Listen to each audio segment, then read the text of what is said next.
Tonight we are going to go over ADD and ADHD, both of those, and y'all have a sheet of paper, and these is not everything, but these are the areas that I personally have found that make a difference, okay? And because I've been an herbalist 33 years, I've worked with ADD in adults, male and female, children, male and female. So this can happen to anybody at any time where they're recognizing they have an issue. So let's first go over the little sheet of paper, okay? On the little sheet of paper goes into some symptoms, and let's, maybe if you have something to write on, put a little mark by it if this happens to be something you have either experienced before, maybe you're not having all the symptoms now, or this is something you deal with on a regular basis. So, symptoms of inattention, careless mistakes, lack of attention to details, has difficulty sustaining attention, does not seem to listen when spoken to directly, fails to follow through on instructions, schoolwork, or chores, has difficulty organizing tasks and activities, avoids tasks requiring sustained mental effort, loses things, easily distracted, forgetful in daily activities. Some of y'all relate to some of that? It may be a teenager altogether, but some are like that and some are not. But the nice thing of going through puberty or being a teenager is you're only there for a short period of time and it goes away. So sometimes we do lose our brain for short periods of time, but it should come back. Symptoms of hyperactivity are being impulsive, fidgets or taps hands or feet or squirms in a seat, leaves seat in situation when remaining seated is expected, runs or climbs in situations where it's inappropriate, unable to play quietly, on the go, acts as if driven by a motor, talks excessively, blurts out answers before the question have been asked, has difficulty waiting his or her turn, and interrupts or intrudes on others. Now, that's more on the hyperactivity aspect of it. Now, I'm going to say when I was growing up, I'm at the age that ADD didn't exist when I was a child, but we got labeled with having a learning disability or dyslexia, and I was labeled with dyslexia, and I was put into special education class. So I saw a lot of this with other people, as well as for me myself reading through this, not as much now because I've nutritionally worked on my health. But when I was growing up, this second half on the hyperactivity symptoms definitely is where I fell into. But as an adult, I don't really have this symptoms much anymore. But like the sitting still on a seat, like as I say, playing freeze tag, you know, I never could win freeze tag because I couldn't be still that long. And I always say I go to a Pentecostal church because of that. You know, I don't like having to sit still. If I sit still for too long, I'm just like, oh, I'm so bored, I'm going to sleep. So I go to a Pentecostal church where it's okay to move and groove and shout every now and then, and it's accepted. So basically, here are some of the possible things going on with folks. And if you're wondering if a child or yourself has ADD or ADHD, of course you can go to a doctor and they can diagnose you, but that's also a good way to just kind of see. Because I don't believe you have to have labels. You don't have to wear all these labels. You can just check things out for yourself and just address your health overall. Now, my sheet of paper. Let's go over these. Now, hopefully you're doing a lot of this stuff already, but if not, then that's the area you might want to address. So the first thing is water. Y'all know I'm the biggest water pusher you'll ever meet in your whole entire life. Now you take your body weight and you half it. That's how many ounces in a day it takes to hydrate you. And like I was saying, I was working with someone earlier today, and she said that 2 to 3 liters of soda was what she drank in 16 ounces of water. And she was of average body weight. She wasn't really overweight, but she was average. So, per day. 2 to 3 liters a day. Because when I said, how many ounces do you drink of soda? And she said, hundreds, in which it's not really that, but it's very close to 100 ounces of water a day. And I was like, okay, but she's not the first person that has said that to me. So coffee, tea, soda, and alcohol remove water by its same content. So if you drink 8 ounces of coffee, it takes 8 ounces of water away from you. Drink 8 ounces of soda, it takes 8 ounces of water away from you, or more. So please be thoughtful that if you are going to do coffee, tea, soda, and alcohol, you drink that much more water and then half your body weight in ounces. So it's not the same for everybody. And remember, and I say this all the time, the way to stay out of the bathroom, because that's the thought that skirts across people's mind, if I drink that much water, I'd live in the bathroom, is that you take a swallow. Swallow's not going to fill up my bladder. Just sprinkle and hydrate my tissues. If I drink this whole glass all at one time, now I've filled up my bladder, now I'm going to have to go to the bathroom. But a sip about every 15 to 20 minutes, by the end of the day, you've gotten all your water down. You won't live in the bathroom. Your vitamin B and vitamin C will last a lot longer in your body. And they will. That is true. Hydration makes everything work better. As I've said, the herbs themselves typically are dried. When you dry an herb, it has 4 times more food value than if it's fresh. But if you don't have enough water in you to hydrate it, you're not going to get best utilization. If you say, well, I need to cleanse my body, well, how are you going to flush a toilet without water? So you've got to have that water to get rid of the poisons and toxins in your body. And people always say, well, what kind of water do I need to drink? And I say clean.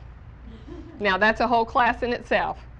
Now, good fat. The body is 70% water, and then we also have good essential fats that are necessary for the body. Now, your body doesn't make fat. You do have to eat it. So the brain's at least 80% water, and if you took all the water out of the brain, what is left is fat. So if you want your brain to function properly, then you have to have enough water, and then the rest is that we have to have enough good essential fats. Now, what has fat in it? You've got sardine, salmon, tuna, cod, mackerel, you've got fish like that. Now, tilapia and catfish are not going to have your omega-3. They're farm-raised, and plus I wouldn't touch tilapia with a 10-foot pole right now just because of where it typically comes from is China, and I have been to China. The air is toxic, the water is toxic, not going there. Not going to eat food from there, personally. Go for it if you want to. Now, the other thing is raw, not roasted nuts have essential fats. And remember, peanuts are not a nut. They're a bean. And then also look at avocados. Now, if you're eating enough fat, then you will not have to supplement it. But most people, when I speak to them, don't eat enough. You know, they don't eat fish at least 3 times a week. They're not eating the handful of raw nuts every day. They're just not getting enough. So supplementation. Now, what could you supplement with? I've got listed here flaxseed oil, we've got omega-3, we've got evening primrose, we've got DHA. You see DHA on a lot of baby formula and stuff when kids are little because they need that for their brain. So be thoughtful, you might need to supplement it in you or a child. Yes. Are you saying that you should have all of these, or are you saying just that's one of the sources? One. Okay. You don't need all of these. All of this stuff we're talking about, you'll find your best essential fatty acid choice. Of course, when I do consults, I test people to see what they need out of those. Now, evening primrose, you know, falls more into the omega-9 category, but I find a lot of children especially who are having these symptoms that we were talking about with the ADD many times respond very well to the evening primrose oil. And what I encourage you to do is go to my website, click on product list, and read about these, and kind of you'll see different things. Like a lot of people say, well, I've tried taking that omega-3 and I just burp and taste fish all day long. Obviously, that's not the one you're breaking down and digesting properly.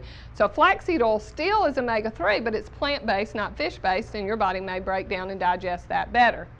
So out of these, you'll find one that will work. Krill is another option some people do well with. Now, if you're allergic to shellfish, don't use krill because it is that little tiny shrimp-like substance that's the exclusive food of the big blue whale, but it is very, very high in omega-3, a lot more than regular fish oil, about 8 times more actually.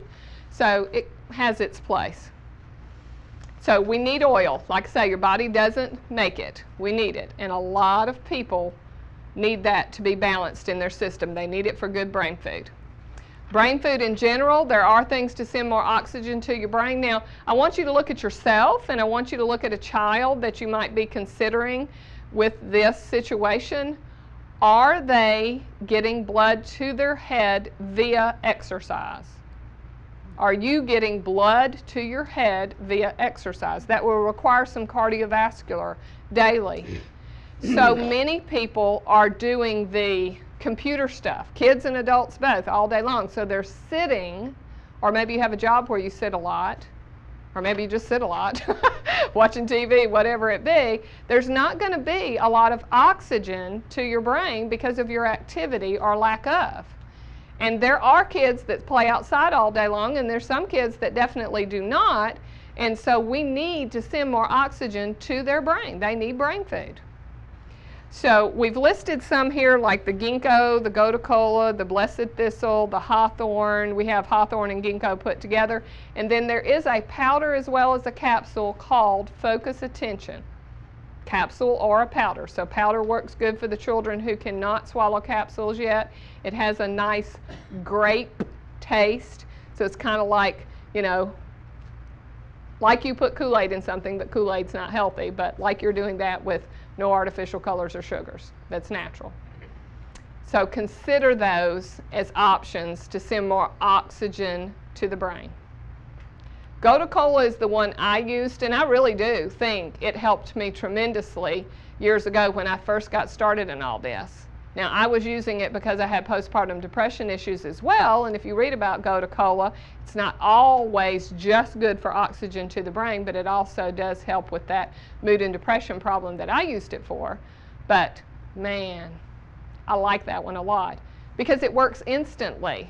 You can say, Rhonda, I hadn't taken a test in 30 years, and all of a sudden I got to take a state board for this or whatever it be.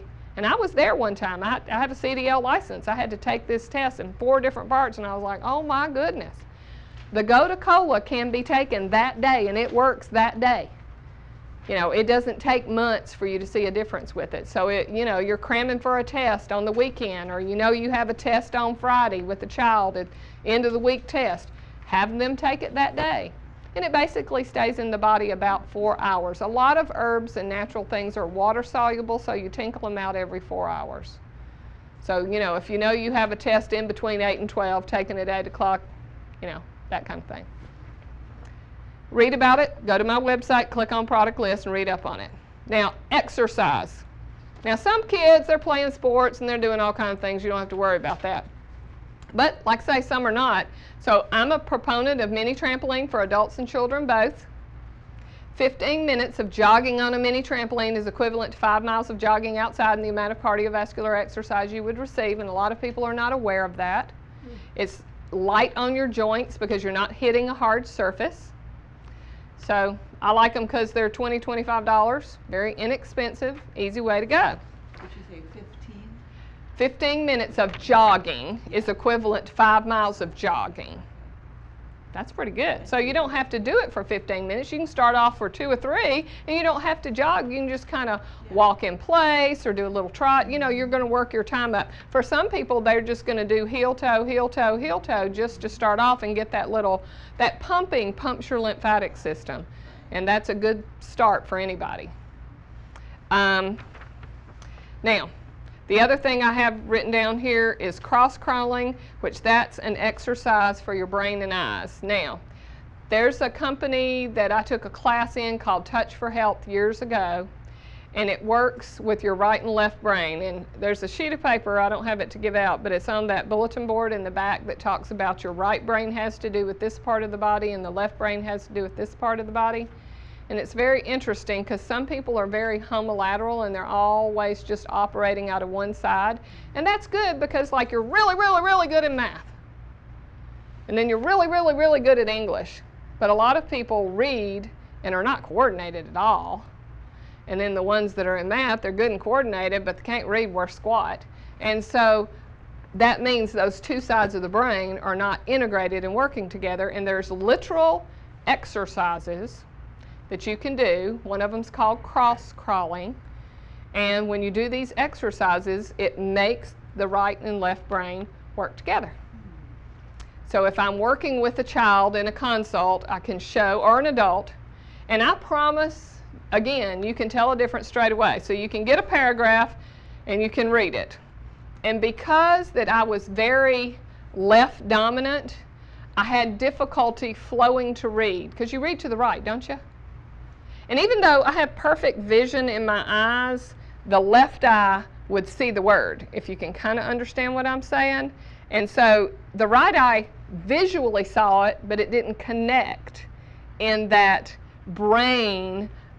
And so I would go, the cat ran down the street, because I had to wait till this eye saw it to read it. So other people going, the cat ran down the street, and they're just reading so fast. And, you know, when you're in school, that's what they're trying to get you to do is come on, flow with a sentence, da-da-da-da. But if the eye doesn't see it, because you're one side of your brain dominant, it causes a challenge. Now, you can figure out really easy which eye you're dominant with. So find something in the room and put your hands out like this and put that thing inside that little circle that you're making. Okay? Now, slowly bring your hands toward your face. And it's going to end up next to one eye that you're actually looking at. Do y'all notice that? Yeah. Isn't that cool? All right. Raise your hand if you brought it to your left eye. Raise your hand. Okay, raise your hand if you brought it to your right eye. A lot more people were bringing it to their right eye. And so, like I say, that can affect how you see things, how you read things, how you do math, how you do reading, all of those things. Some people are right-handed, some people are left-handed. Now, once I got into all this and learned this, I am very ambidextrous. So I was a hairdresser. I would get tickled. My sister would do her hair, and one side of her hair looked great, and the other side looked horrible. And I'm like, why can't you brush this side like you do that side? But she could only use the brush in one hand. And if that was this side, then she did this, and it would just look awful because she couldn't use both sides equally. If y'all known people, they blow dry one side and they go to blow dry the other side, and it looks really bad because they can't seem to get that happening in the same way. Are you naturally left-handed? No, I guess I've always really used my right.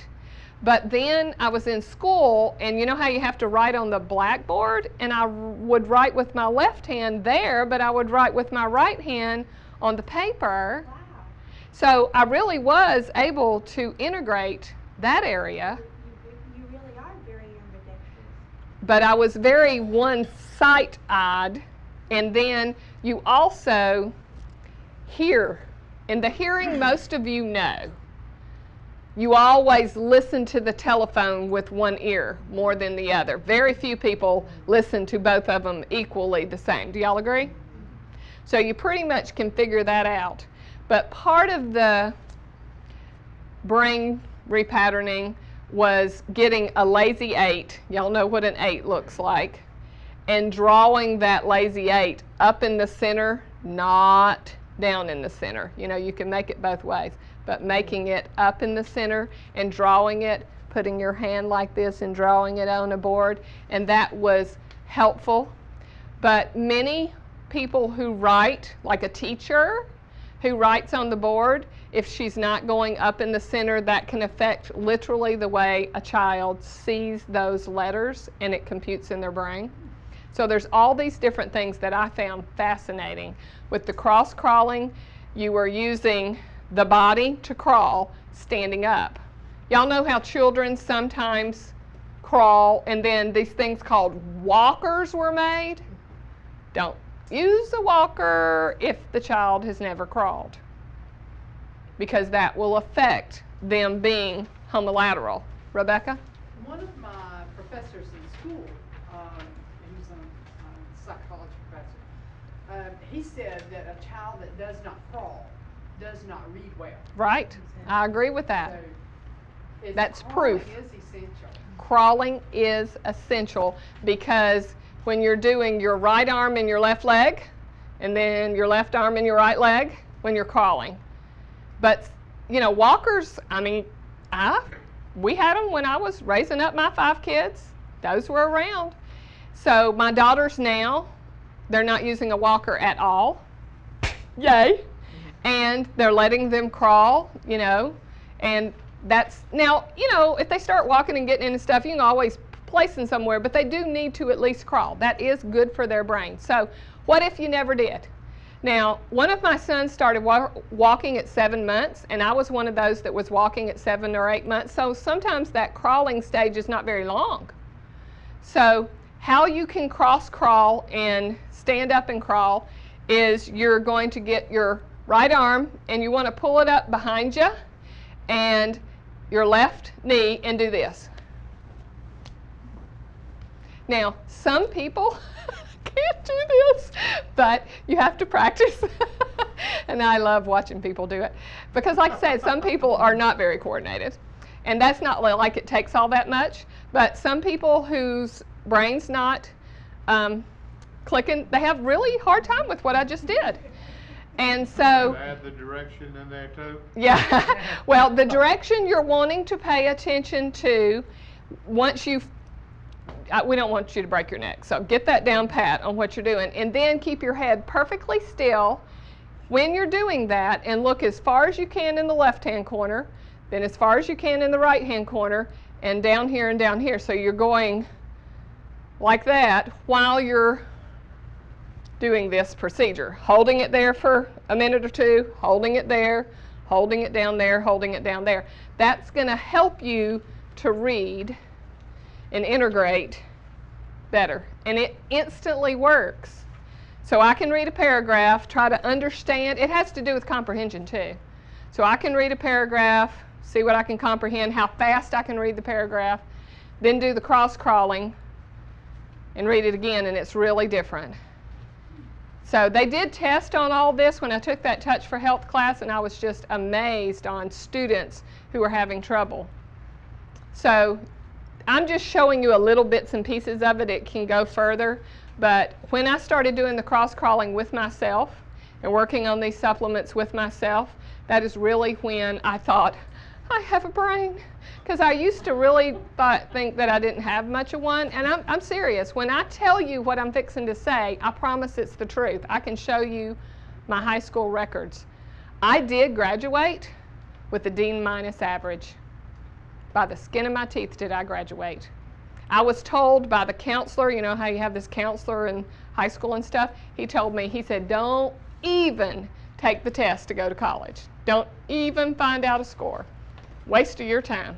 He said, Rhonda, you're good at talking, and you seem to be a little bit artistic with your hands, so you need to find something you can do with your hands, and that requires communication. I became a hairdresser. I was very, very good at that. It requires both of those things. But then I got sick after I got married, had 2 kids, got sick, and that's when I got into herbs. So guess what I do now? Broadcasting, radio, do all this. It requires both of those things. I never thought I'd be talking for a living. Isn't that crazy? But, you know, I always say God gave me the gift of gab. And that's, all of us have different gifts and talents that the Lord gave us. So keep in mind that even if you had these difficulties growing up, they can change. Even as an adult, you're never too old to learn. And if you recognize this behavior in children or grandchildren, of course we would want to help them. So there are things we can do. Now, balancing blood sugar.